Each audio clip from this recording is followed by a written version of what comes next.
Hi everyone, my name is Heather and I'm the person behind happypuppytruffles.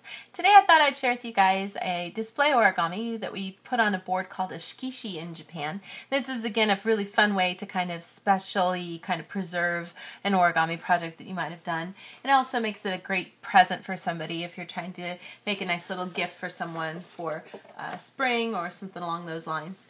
And since we're in the middle of spring and getting ready for Easter, I thought we could do a couple of different themed ones here over the next few days and weeks. And I'm going to first show you guys how we're going to make a little field with some bunny rabbits hiding in some tall grass. So I've started off here with my paper and my shikishi, and I've already got my some handmade paper glued down. And I love this kind of paper that has like the fibers in it. I think it really creates a really nice texture to everything.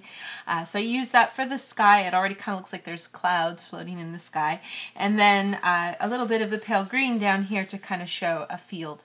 And the papers do overlap. That's fine. I'm going to have some more paper layered over so you won't even see this difference, this gradation here. It can create a cooler result, but for what I'm doing, I don't really want that to show. What I'm going to do is I've made these kind of like hula skirts, if you will, with some paper to create some tall grass, and so that I can just kind of have that glued down. And I'm going to create two layers actually, so that I have those kind of on top of each other down here.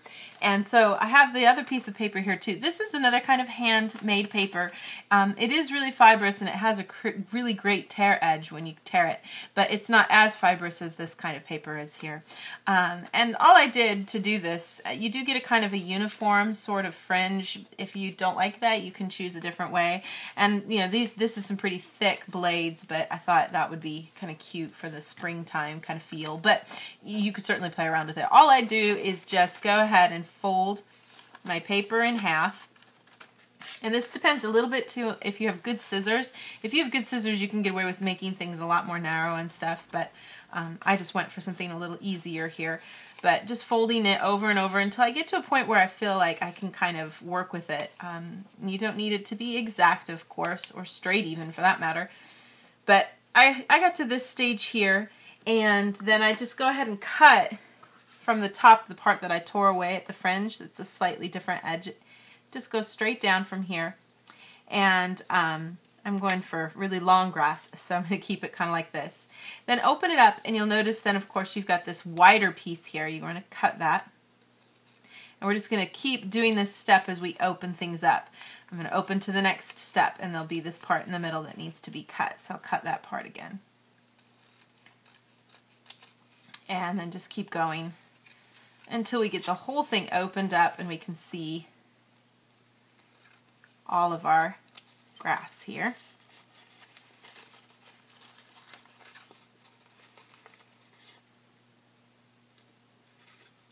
This is a great way to make a hula skirt too if you're doing a hula doll.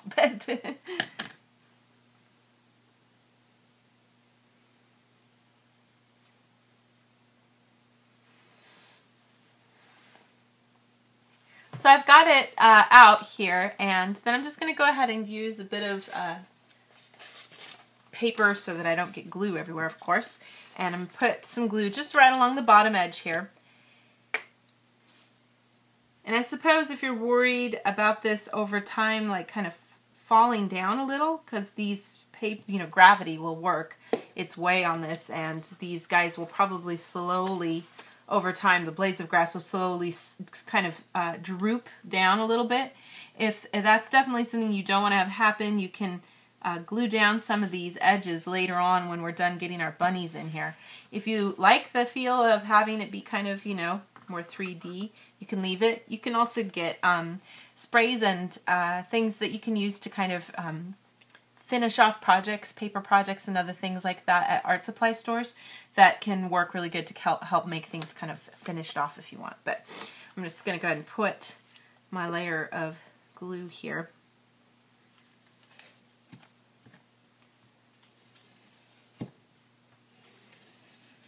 And I just kind of happened to, find paper colors I had. I don't really make a big effort of going to the store and finding paper, but if you did have that opportunity, you could find some really pretty things. So I need to get into this part here, and actually I think I'm going to take my ruler. I have a nice big long one here. I should be able, or you could use paper even. I want to be able to get underneath here.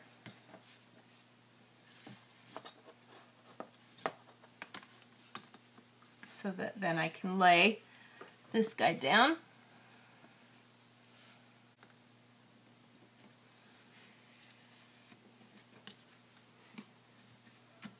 So now we've got some kind of cool looking little grass down here for our bunnies to hide in. And then I'm just going to be using the traditional origami bunny here. And it's just pretty simple in shape. It's got a cute little tail and the nice big long ears that can kind of poke out from behind the grass. And I did use actually some fibrous kind of paper here, some handmade paper, to make the bunny too. And at first I was worried it wouldn't be thick enough when I put it down, but when you fold it up, actually you get enough layers going that things kind of look pretty cool. So I'll show you guys just really quick as a reminder how to fold that bunny here. You want to make sure that you have the side that you want the bunny to be facing down. So I want my more textured side to be down. I don't think you can see that difference with what you're looking at here, but and then open it up and then just fold down these edges. And I apologize, I know this is white and it probably doesn't show very great, but we'll just try to give you guys an idea of what to do here. But fold both of these sides in. Take this top part and fold down. Then fold back out again, creating the little section that's going to serve as the tail. You can choose how big you want that to be. And then just fold everything in half. And then you do need scissors to cut the ears. So you can kind of choose here. You don't want them to be too long, I guess. It kind of just depends on your personal preference. If you make them shorter, then the body's an awful lot bigger. So kind of keep that in mind. But I'm just going to kind of try to have different... That one looks... Sometimes if you cut it, you can kind of get a feel for how things look. That didn't quite look... The body looked a little too big. There we go. And you can kind of play around with the angle of the ears. I'm going to have one facing one way and one facing the other. You could even kind of, I'm going to actually just angle one of the sets of ears so that I get two kind of, you can see for a more flat two-dimensional image there. And then we can just kind of find a fun place to glue these guys down and make them kind of plain here in the field. And I would recommend actually first probably putting a bit of glue on the bunnies themselves just to keep these guys folded down, especially since the paper I used is so flimsy. I really want to keep this together if I can, so I can go ahead and kind of open things up here for a second. And really, because I'm using this, this kind of paper is so flimsy and so easy to... kind of hard to fold, and then it's really easy to have fall apart on you too.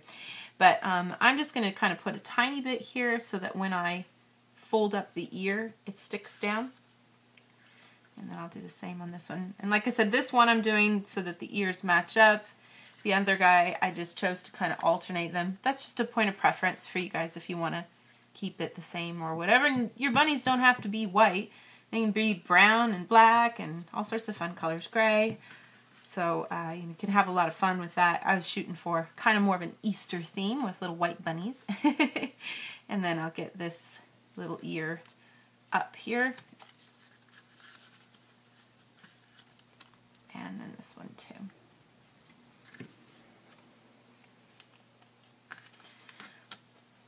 And then we just want to find a good spot for these guys. I think I want to have him down here maybe.